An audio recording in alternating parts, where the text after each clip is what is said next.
Hey guys, so today I wanted to start a new series and I'm going to call it Sound Design Field Guide.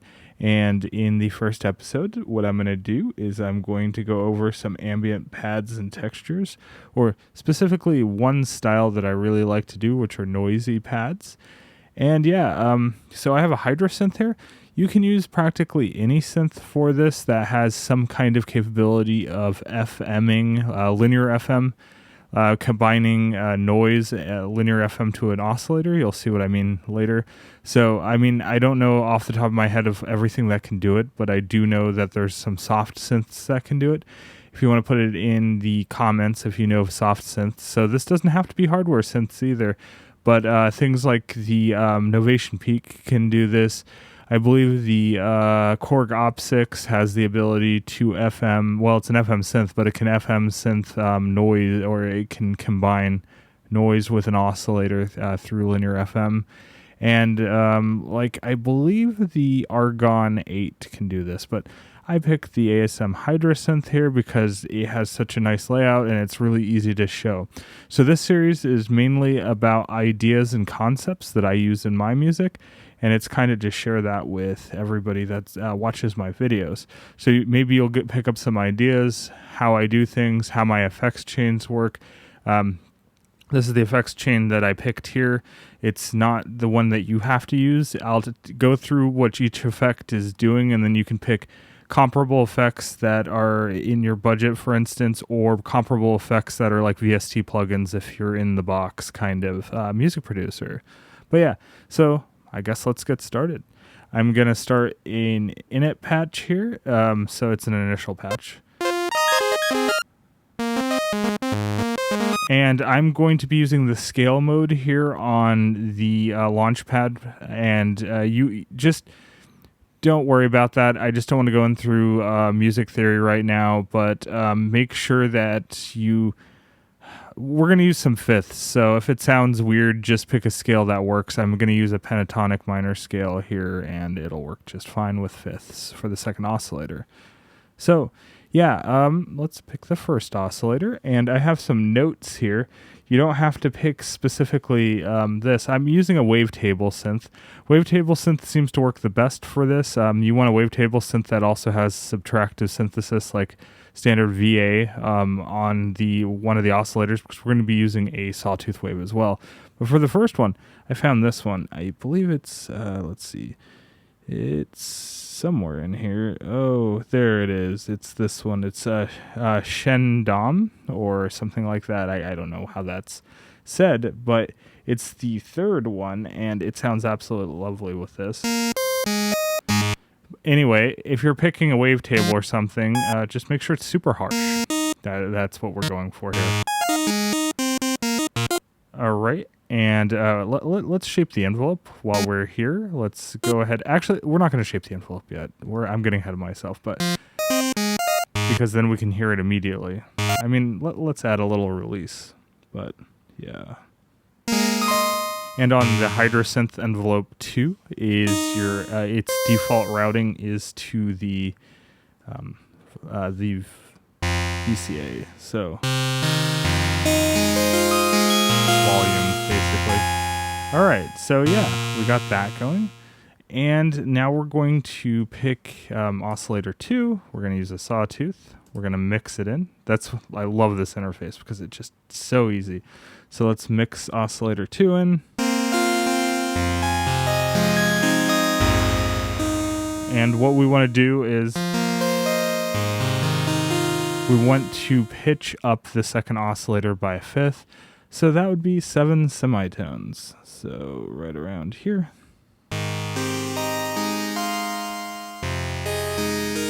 I just love that sound. It works so well in ambient music, especially like spacey ambient. But so we have that. Let's also pick a filter while we're here. So I would choose a low pass 24 decibels per octave filter. I'm going to use the one called Fat 24 in here. I'm not sure what it's modeled after.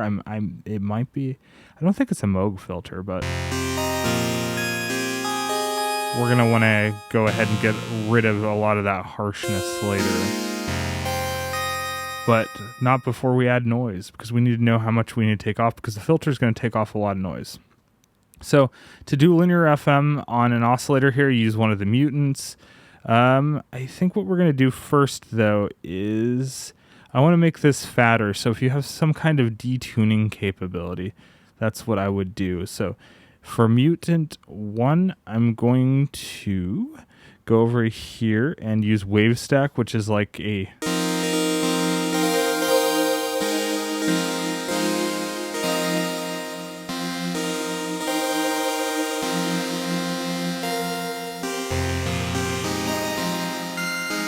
It just makes it a lot fatter.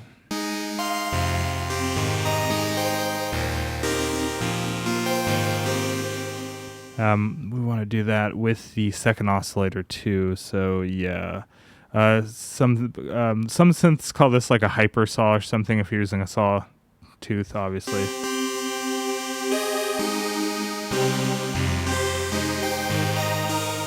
Okay, sounds really good. So let's go to mutant 2 here, and we're going to make this linear. It's already set for linear FM. And we want to choose the noise source. I don't think it's going to happen yet because we haven't dialed it in yet. I'm going to turn the depth all the way up. I'm also going to add some feedback, but we'll hear what that does.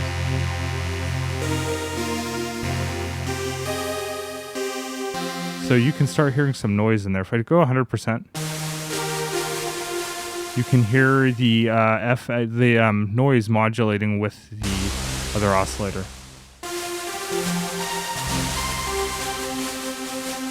So we're going to back that off.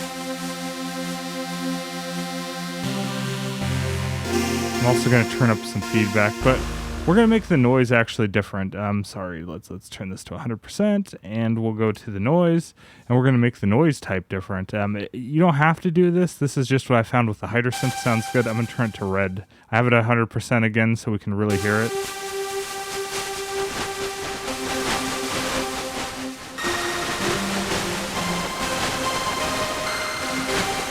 Turn the wave stacking down just a little.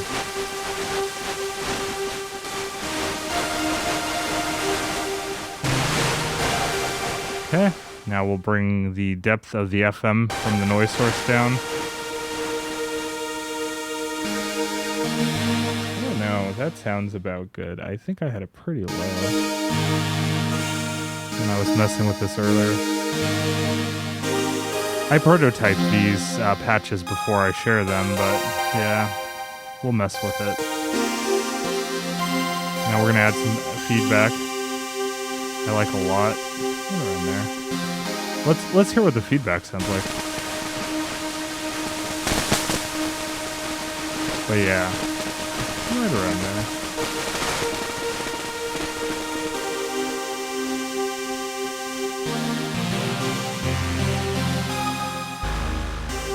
I'm not going to use a filter envelope. We're just going to use the filter kind of like an effect. Make sure resonance is down.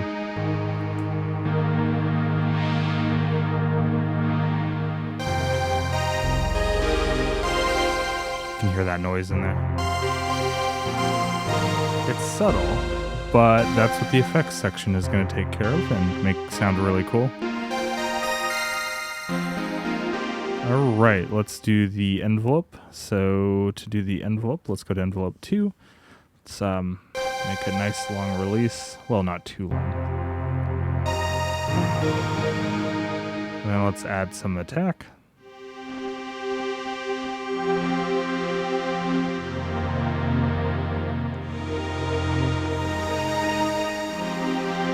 Alright, and you can hear how textured that pad is. I think it sounds really cool already, but you see a huge effects section here. So I'm going to go over the effects and what I'm using them for. I'm using the Deco here, and you can use any flanger. You just want to use a flanger that can be a little more subtle than your standard flanging effect. You can even use a phaser if you really wanted to, like a 4-stage phaser, like a phase 90 or something like that. Alright, I'll turn it on, and you'll be able to hear that.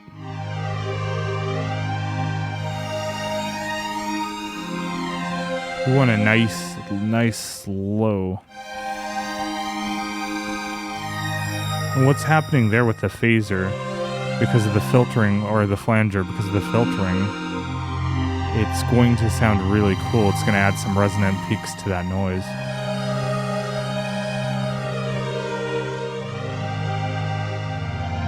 Maybe a little slower. Can't go too slow because it'll disconnect the LFO. It's a little too slow.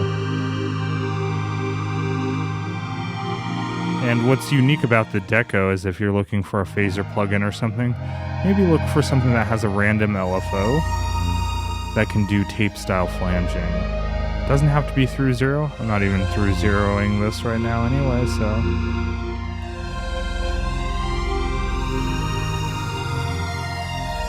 Alright, so getting there.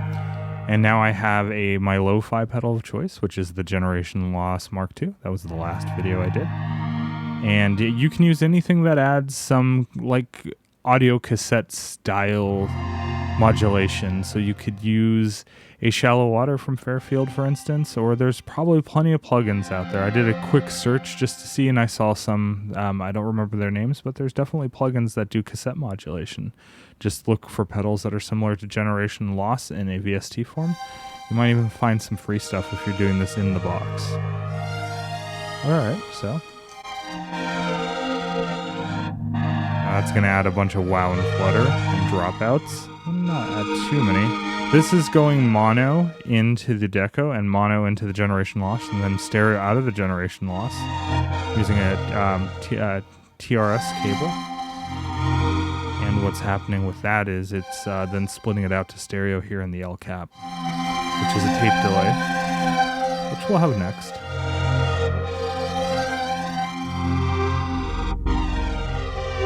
Let's add a little more flutter maybe. More wow. You can add a little bit of tape saturation too if you have a plugin that can do tape saturation, or another pedal. Maybe a Benson Echo Rec style preamp.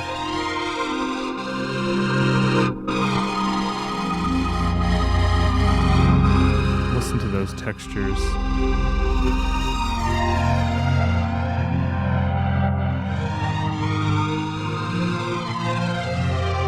So since there's a fifth in this patch, anything in the pentatonic scale will sound really good along with it. Just don't group your notes too close together for your chord voicing if you're doing chords.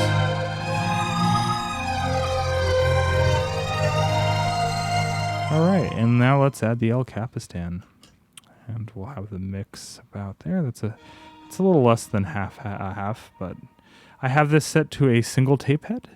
Just find a tape delay that can do a single tape head that can be fairly long. I have the time all the way up on here. I think it's like 1.5 seconds. With decent amount of feedback. Plenty of tape delays out there that sound great.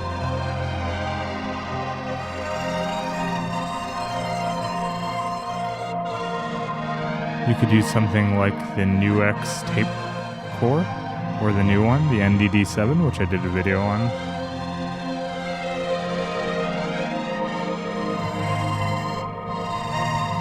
I should mention you could all do this entire chain or close to it on something like a HX Stomp or one of the Helix effects.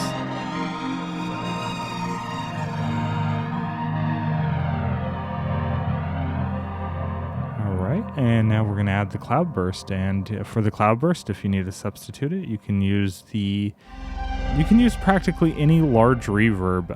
As VSTs go, the Black Hole will work for this really well. The Valhalla reverb will work.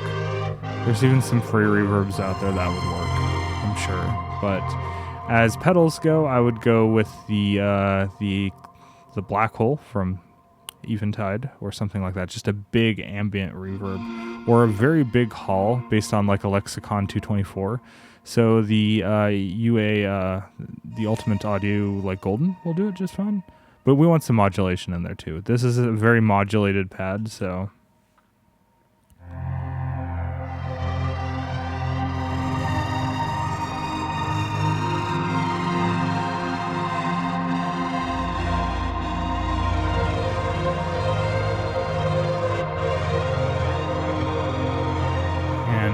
pretty much there. For the reverb side, what I would recommend is have quite a bit of modulation going. We have a lot right there. That's a lot of modulation. The mix should be about 50-50. It's a little less than 50-50 here. We don't need shimmer or anything. We want a tone controller or high dampening. You want to turn the highs down, so just roll off the highs if you can do that and have the decay quite high, like long, just decays, and no pre-delay when you're using pads, in my opinion.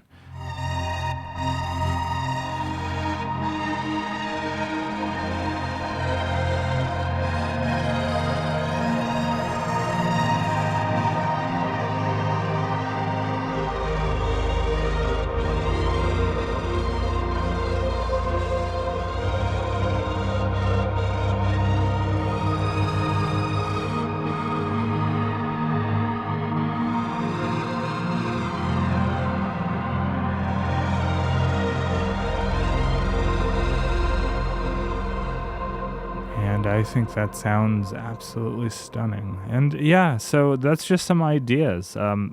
Don't follow this exactly. Just get some ideas of what you can do to incorporate noise, for instance, in linear FM to make a very noisy pad. You don't even have to gang it to an oscillator. Just add some noise. Add some noise for texture. I will say that a phaser or a flanger just adds that. It sounds so nice with the noise because of the resonant peaking filtering it's doing. I think it's called like a shepherd's tone or something like that. It looks really interesting on a spectral graph, but you can look that up if you want to know more. But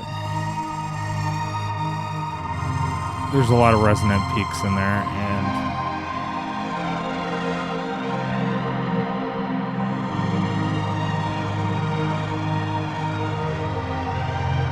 so a little more on the effects chain here. So the reason I have a long delay with a lot of repeats going is even though the cloudburst is a big ambient reverb and it can last a long time, I like the delay before it to add even more to it, just so you keep feeding the reverb tank and it just keeps going and going.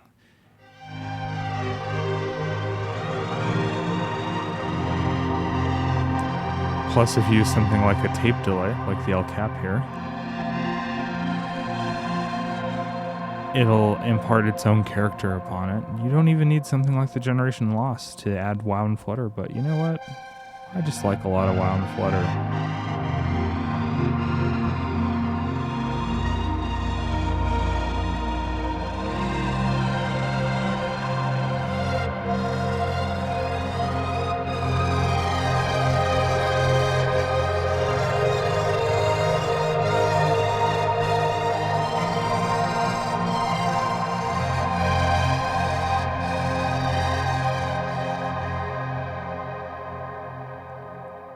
Thanks for watching the first in my series of tips and tricks and some ideas on sound design. This was the Sound Design Field Guide, and I hope you enjoyed it. If you enjoyed it, give me a thumbs up, subscribe to my channel, and let me know what you want to see more in these series. I'm going to be doing lots of things. I'm going to be touching on lo-fi, obviously, ambient, like we did in this episode, and even video game style music. I might bring out the Live in Lo-Fi 12 in the next video again because people are asking about that as a sampler. And maybe I'll do something with strings. I think that's what we're going to do next, is we're going to do sampled strings. All right, thanks for watching again.